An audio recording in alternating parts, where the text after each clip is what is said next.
Katekese Alkitabiah Bulan Kitab Suci hari yang ketiga dengan judul Rasul ke-13. Shalom Alaikum. Dalam perjalanan waktu, ada seorang pengkhianat di kalangan para rasul, yaitu Yudas Iskariot. Jumlah rasul berkurang jadi 11 orang. Setelah Tuhan Yesus naik ke surga, jumlah rasul 12 orang lagi. Matias dipilih menggantikan Yudas. Silakan lihat Kisah Rasul pasal 1 ayat 16 sampai 20. Cara memilih rasul ke-13 adalah dengan undian. Matias kena undi dan ia jadi rasul. Lihat Kisah Para Rasul 1 ayat 26.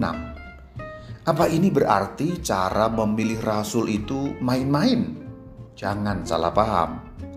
Sebelum memilih pengganti Yudas, Rasul Petrus menetapkan syarat. Lihat Kisah Rasul 1 ayat 21 sampai 22. Syarat pertama, orang yang selalu berkumpul dengan Tuhan Yesus dan para rasul. Syarat kedua, jangka waktunya jelas sejak Tuhan Yesus dibaptis oleh Yohanes hingga beliau naik ke surga. Pendek kata, calon rasul harus mengenal Tuhan Yesus dengan baik dalam jangka waktu tersebut. Ada 2 orang yang memenuhi syarat. Mereka adalah Yusuf alias Barsabas alias Justus dan Matias. Lowongan hanya 1, maka perlu ada pemilihan. Cara memilih adalah dengan undian. Perhatikan bahwa sebelum mengundi mereka berdoa. Lihat Kisah Rasul 1 ayat 24 sampai 25. Isi doa mereka bagus sekali. Mereka memohon agar Tuhan sendiri yang memilih. Tunjukkanlah kiranya siapa yang Engkau pilih.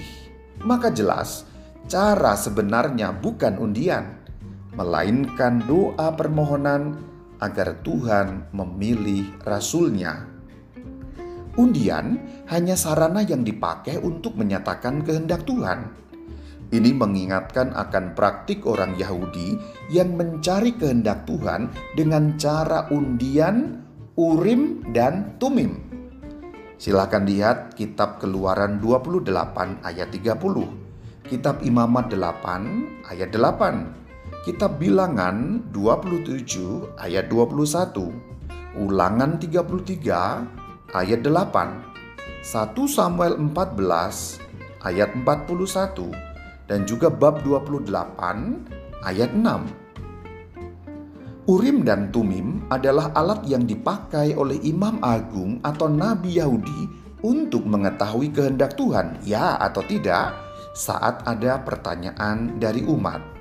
Silakan lihat Kitab Ezra pasal 2 ayat 63 dan Kitab Nehemia pasal 7 ayat 65. Para rasul sebagai orang Yahudi mengenal kebiasaan pemakaian Urim dan Tumim. Kemungkinan besar mereka mencontoh praktik itu ketika memilih pengganti Yudas.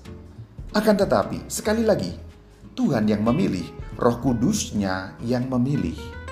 Sejak semula, para rasul sudah berdoa agar Tuhan menunjukkan pilihannya atas 2 orang calon rasul.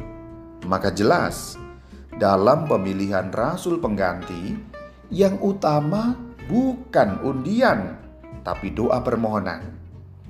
Penggantian Yudas oleh Matias menunjukkan kabar baik tentang Yesus harus terus tersebar. Harus tetap ada orang yang mewartakan Tuhan Yesus. Caranya, pewarta yang mati harus diganti. Itulah yang terjadi dalam Gereja Katolik sejak zaman para rasul hingga kini. Jabatan pelayanan para rasul diteruskan oleh para uskup yang dari zaman ke zaman menjadi pewarta Injil. Anda bersama saya, Reverendus Dominus Yohanes Istimur Bayu Aji alias Rama Bayu. Shalom Aleichem.